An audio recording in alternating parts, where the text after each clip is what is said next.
Bien, y saludamos con mucho aprecio a la secretaria de Desarrollo Agrario, Territorial y Urbano, la maestra Rosario Robles Berlanga. Maestra, gracias por aceptar platicar con nosotros. Me da muchísimo gusto estar, Jorge. Muchas gracias con La Voz de Michoacán, que quiero tanto y tantos años.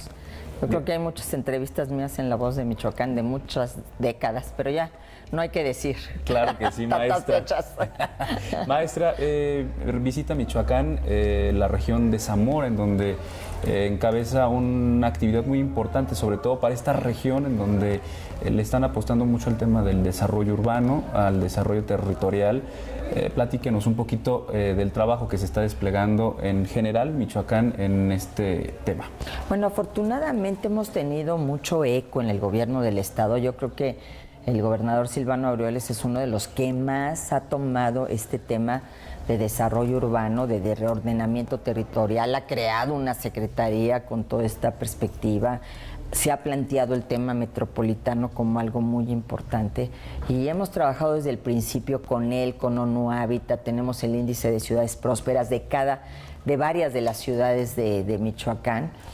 Y yo creo que esto es muy importante porque hay esta visión de largo plazo que requiere hoy nuestro país. Y particularmente aquí en Zamora, pues obviamente como una ciudad tan importante en Michoacán, una ciudad que ha crecido, que está creciendo, que hace un rato nos platicaban, es una en la noche con 150,000 habitantes, 190,000, es otra en el día con 260,000, 270,000 que llegan aquí y que pues todo esto implica desafíos, retos, que ha crecido como todas nuestras ciudades pues con sus periferias, que son pobres, que en condiciones precarias, en una ciudad que es muy próspera por las berries, por su actividad agroindustrial.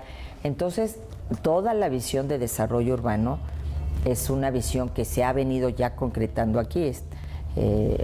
Hace un momento comentamos del banderazo a un proyecto de vivienda interurbana vertical en la zona centro de la ciudad que va a permitir ir modificando este esquema que tenemos y esta idea que tenemos de la ciudad horizontal, creciendo hacia los cerros y no hacia arriba, porque es la que nos permite tener más servicios, aprovechar mejor los equipamientos, que este es el nuevo concepto que queremos impulsar en todo México. Bien, maestra, la inversión que se tiene para Michoacán en todos estos programas que maneja la SEDATU, sobre todo para los temas de desarrollo territorial, que, bueno, Michoacán es un estado muy complejo también por sus características. Incluso lo platicábamos hace unos minutos con el titular del Instituto Nacional de Suelo Sustentable, que estamos ya comiéndonos los bosques para poder crecer territorialmente. Comiéndonos los bosques para poder crecer, comiéndonos los bosques para sembrar aguacate, comiéndonos los bosques cuando son la reserva fundamental que tenemos de oxígeno, de agua, incluso hasta para esos cultivos por los cuales hoy depredamos nuestros bosques. Sin esos bosques no tendrían viabilidad. Entonces tenemos que repensar y poner en el centro a la persona y poner en el centro, es el llamado de la madre tierra, es decir, tenemos que cambiar nuestra lógica de meramente el negocio por una visión de comunidad y de planeta en el que estamos viviendo. De ahí los acuerdos tan importantes de París que México ha suscrito, de combate al cambio climático. Me gusta mucho que aquí hay una secretaría que se llama así también, de cambio climático. Entonces, evidentemente que el desarrollo urbano se ha dado sobre nuestra propiedad social, se ha dado sobre ejidos, sobre comunidades, sobre terrenos que son fértiles, pero así han crecido nuestras ciudades. Por eso hoy tenemos que ordenar, tenemos que contener, tenemos que crecer hacia arriba, tenemos que decir aquí en estos espacios no se puede construir y que la autoridad, que es el municipio, porque el municipio es el que tiene esa facultad, se imponga en la materia.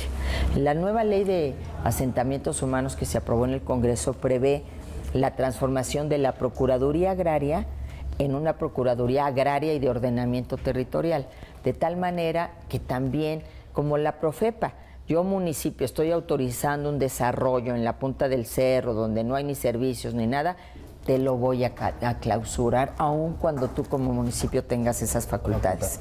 ¿Por qué? porque tiene que prevalecer una visión de conjunto y tenemos todos que sumar esfuerzos en esta lógica de planeación. Y sobre todo las ciudades más importantes, estamos hablando de 300 ciudades que concentran una gran parte de nuestros habitantes. Entonces, si ahí logramos poner orden, logramos estar de acuerdo en protocolos y en un catálogo, hacerle caso a la ley, pues yo creo que vamos a dar un salto gigantesco. Estoy hablando de 10, 20, 30 años. Estos no son procesos de corto plazo. No habrá apoyo absolutamente para que se siga extendiendo la mancha urbana hacia estas zonas y por supuesto tampoco el tema de agroproducción. Bueno, nosotros como SEDATU tenemos la facultad de que el subsidio que vaya y los recursos públicos que bajen solamente irán dentro de los perímetros de contención. Nosotros no califica cualquier lugar de ven aquí a ponerme un parque público o acá construyamos vivienda. No, como SEDATU no califica y entonces no entra. Entonces ya también esto es algo importante, el que pongas una regla, el que pongas orden, a la gente la va ordenando. Ya sabe que hacia allá no, porque entonces no va a tener recursos federales y entonces ¿para qué? Si no va a tener ese apoyo del gobierno, muchos municipios dependen mucho de este apoyo federal, entonces se ordena. La gente lo que requiere es orden. Un orden democrático, consensado, trabajado, participativo. Y yo creo que eso nos va a ayudar mucho y nos está ayudando mucho, por lo menos ahorita a contener. Ahora hay que ordenar, hay que reordenar, hay que mitigar en muchos lugares donde hemos cometido errores. En lugares hemos construido en laderas que son las primeras que se caen cuando llueve mucho y con ellas se vienen las viviendas y con ellas se vienen seres humanos, sus vidas, niños, niñas, personas. Entonces todo eso lo tenemos que mitigar y lo tenemos que hacer entre todos. Porque en algunos momentos de la época del Infonavit construían en lugares incluso que ahora ya esas viviendas están abandonadas porque no son habitables. Siempre se dice cuál es la diferencia del presidente Peña con los gobiernos anteriores. Hay un antes y un después en la política de vivienda. Ya no se construye lejos de los centros urbanos, lejos de las zonas de transporte, ya no se construye si no hay servicios, porque esas viviendas se abandonaron, porque a la gente le costaba más caro pagar el transporte que pagar la hipoteca, lo que es verdaderamente ridículo. Entonces, o no había transporte, ni siquiera. Entonces, todo eso llevó a este abandono. Entonces, tenemos una paradoja: viviendas abandonadas, viviendas sin personas y personas sin vivienda. Es ilógico. Entonces, tenemos que resolver esta situación. Y esto lo estamos haciendo con los perímetros de contención. Infonavit ya no puede generar créditos fuera de estos perímetros de contención. Y no solo eso, el subsidio solo va a esas viviendas. Entonces ha habido un mayor orden. Ya todos se ubican que fuera del perímetro de contención no pueden estar pensando. Y si yo ya compré mi terreno porque especulé que algún día ya iba o el presidente o la presidenta municipal son mis cuates y allá va a ir la ciudad, pues ya me quedé, y muchos se quedaron con sus terrenos gracias a la decisión del presidente Peña de que no es la industria de la vivienda, los desarrolladores, los que fijan el crecimiento de la ciudad, aunque su actividad es muy legítima y económicamente es muy importante. Lo que debe prevalecer es el interés público, el interés ciudadano. ¿Y quién lo representa? La autoridad. Bien, secretaria, antes de concluir, la inversión que se tiene prevista para este año en Michoacán, también previendo este tema de los recortes presupuestales que desde este año ya le han bajado el nivel a algunas dependencias. Pues para empezar a la SEDATU. Así es, para la SEDATU, una de ellas. Bueno, pero de todos modos en Michoacán hemos hecho una inversión muy grande de 1,480 millones de pesos a lo largo del sexenio.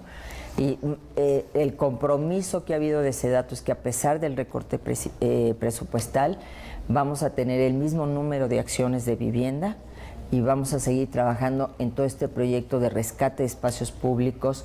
Hay 100 millones de pesos del Fondo Minero para Michoacán.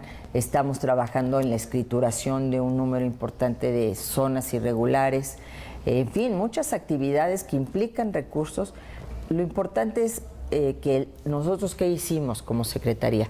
Pues nos cortamos la mano, nos apretamos el cinturón, tuvimos que correr una parte importante o despedir importante del personal que trabajaba en la Secretaría. Nosotros llevamos nuestro automóvil, pagamos nuestra gasolina, pagamos nuestro celular, porque no nos lo tiene por qué pagar el gobierno si tenemos un salario. Y todos esos ahorros, pues de alguna manera nos han permitido proteger algunos programas. Y por último, de aquí a lo que concluya la administración del presidente Peña Nieto. Ay, bueno, depende mucho del presupuesto que del próximo año. Se apruebe el próximo año. Esperemos que sea un poquito mejor que el de este 2017, que estuvo complicado. Pero yo creo que lo más importante es que de una situación de incertidumbre que teníamos en enero del 2017, hoy tenemos un país estable, un país en paz. El presidente acaba de hacer su gira a Francia, Alemania, en el grupo de los 20 países más poderosos del mundo. Ahí está sentado México y ahí está de manera muy importante demostrando que está creciendo y que es un gran actor a nivel internacional. Maestra, le agradezco muchísimo. Muchísimas gracias. Gracias, Jorge. Es la maestra Rosario Robles Berlanga, secretaria de Desarrollo Agrario, Territorial y Urbano, para La Voz de Michoacán.